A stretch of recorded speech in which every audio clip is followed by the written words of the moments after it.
On this episode of The Rundown, we pick up during the 2016 NXL season with LA Infamous. Thus far, Infamous has placed third in Vegas, first in Dallas, and fourth in Nashville, which places them in contention for the NXL season title.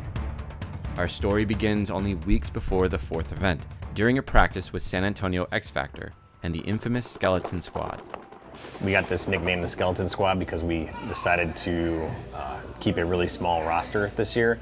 We didn't actually do it by choice at first. We had a phone call from Drewby. He said that in order for him to keep playing and competing, he needed to stay local. He didn't want to travel as much for practice and those type of things.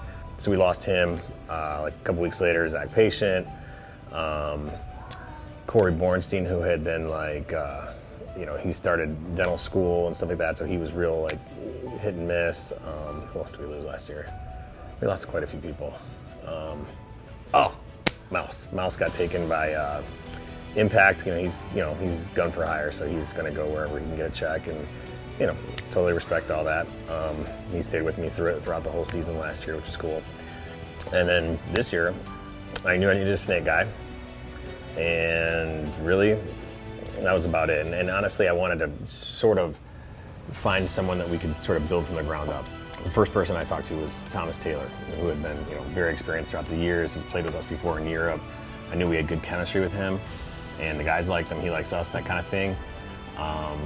He was recently let go from Heat, so it was like a perfect match. The biggest why, though, would probably be Travis. When we had talked to Travis, he believed in me.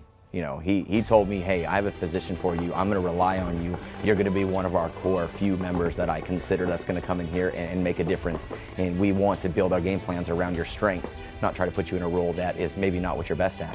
Who doesn't want to be on a team like that the team captain, the team owner believes in who you are and wants to use you for the talents that you have.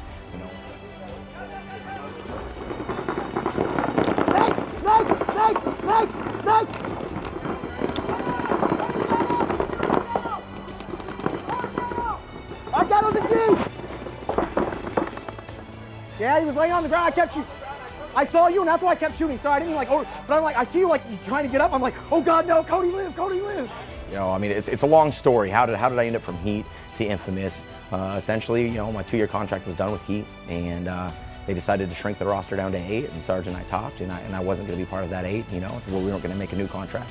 He's a great dude, super competitive, and being on the opposite side of that, it can seem kind of flamboyant at times or boisterous or whatever, but he's just all emotion, and that fits great in this team. Like I said earlier, we're an emotional team, and him bringing that drive and that fire and that emotion into the team, it's a catalyst for everybody else. Everyone kind of pops off around that. For me, I didn't know what I was going to do. Honestly, I spent a lot of time praying about it. And, was it time for me to retire? If you read the internet, I'm old and decrepit. I got dust falling out of my parts. But I just didn't know. I didn't know what the next step was me for. Am I being selfish, just playing paintball, the sport I love, or should I be at home with my family? I'm be focusing on business. And there was a couple months I didn't know who I was going to play with, or if I was going to play at all. I went from this area of thinking it was over, and it kind of really struggling with that mentally and praying about it. Okay, if it's over, Lord, what's next for me? To everybody around me supporting me from Infamous and the coach and the players every day, hey, are you coming? Are you going to be a part of this? To my wife, and and so I said, okay, fine, we'll keep this going. I'll do this again. I love it, man. I'll do this till the wheels fall off, to be honest. Then Shredder, who was a local Chicago guy, he basically had always kind of been around the team, been at practices and stuff like that, and we were always interested in his athletic skills and that kind of stuff, and just waiting for him for the right time to sort of bring him along and bring him up to speed. And, he's been working out with us all season, and he's getting his reps where his reps are doing. He's getting more and more, and he's getting better. So it's a good sign.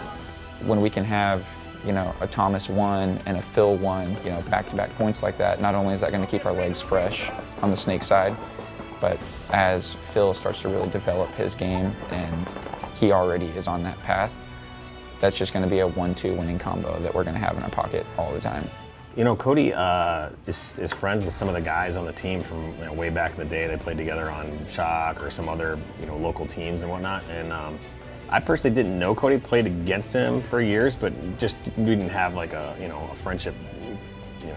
There's still a lot of people in Paintball. I just didn't really know him. And he reached out to Brad after the Dallas event, and I guess, you know, he had sort of made a decision he wasn't going to play with Outlaws anymore, and he reached out to Brad, and Brad said, hey, we could use it, dude. We're really thin right now. And I said, sure. So brought him out to practice. He's got a nice, cool, calm demeanor, good shooter on the break, and you know, he likes to get up in the mix. And honestly, no matter what I tell him to do, he does it. So on this team, everything is do your job, do your job, do your job. And so as long as guys are good at what they do and they do their job, we'll be just fine. Oh, that's who we lost. That's who we lost. So we had Meter carry over from last year, but he gets hurt in the first event, so we went way, way down. And then we knew we were losing Cody for events 3 and 4 due to school.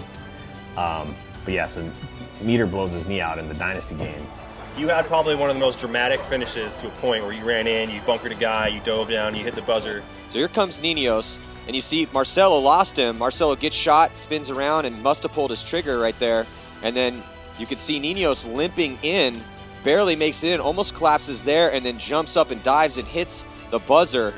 But, you know, you kind of look like you got injured there. We do know now you have an injury. Can you explain that to us? Like, what happened there? Didn't know anything was actually wrong until after the point. Well, actually, once I bunkered Marcelo, my leg gave out twice. I realized something was wrong, so I just was like, whatever, nail it. And then afterwards, I felt, you know, the issues.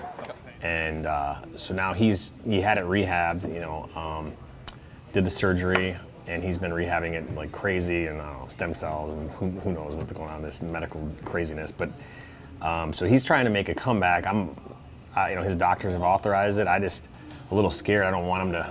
I'd rather have him back for Cup in next year than just have him rush it and be hurt, you know, for another 6 to 8 months, whatever.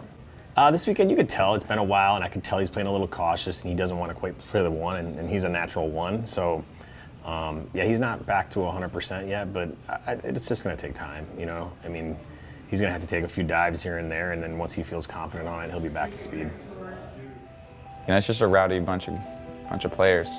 We got a really wild, kind of off-the-cuff style. It works for us, you know. We've got a bunch of guys that really like to punch and get in your face, and it's a really emotional team. We really ride that emotional wave when we're playing.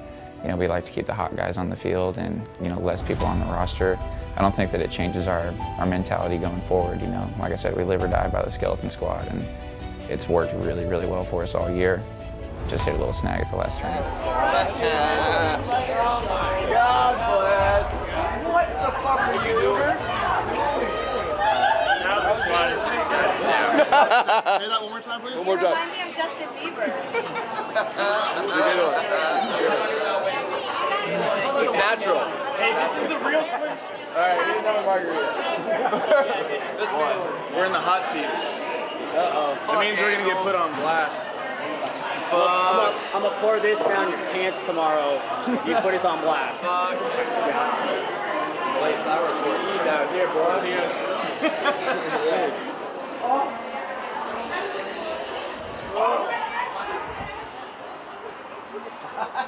We're going streaking to the flag. No regrets. Right behind me. No regrets. Damien, put your thing in that car. Put your thing in that car, bro.